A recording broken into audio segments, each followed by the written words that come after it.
আসসালামু আলাইকুম প্রিয় বাংলাদেশি ভাই বোনেরা, আশা করি সবাই ভালো আছেন।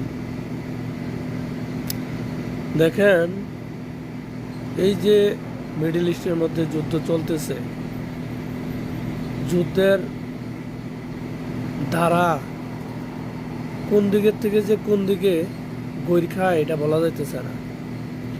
আপনার প্রত্যেক দিন এই যে আপনার হামলা চালাইতেছে, কিভাবে যে কি করব কিছুই বুঝতে পারতেছি না। আমরা তো মিডল ইস্টের মধ্যে থাকতেছি, আমাদের চিন্তা হয় আমরা মিডল ইস্টে থেকে লাস্ট পর্যন্ত কি করব কিছুই বুঝতে পারতেছি না। আল্লাহ ভালো জানে কি কিছু বুঝছেন। যারা দেশের মধ্যে আছেন তারা তো অনেক ভালোই আছেন। তো আমি বলবো, আপনারা বর্তমানে মিডল ইস্টের কোনো দেশে আসার চিন্তা ভাবনা করবেন না। নতুন অবস্থায় যারা নতুন আসতে চান তারা আসার দরকার নাই।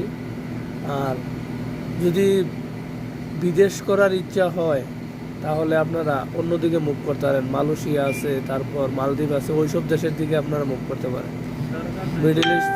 মিডল ইস্টের মধ্যে আইসা, ঠিক আছে, নতুন অবস্থায় অনেক সমস্যার মধ্যে পড়তে পারেন। তার জন্য ভিডিওটা বানাইলাম আপনাদের জন্যই। তো যদি ভিডিওটা ভালো লাগে বেশি বেশি করে শেয়ার করে দিবেন, সবাইকে দেখার সুযোগ করে দিবেন, আর সাবস্ক্রাইব করে পাশেই থাকবেন।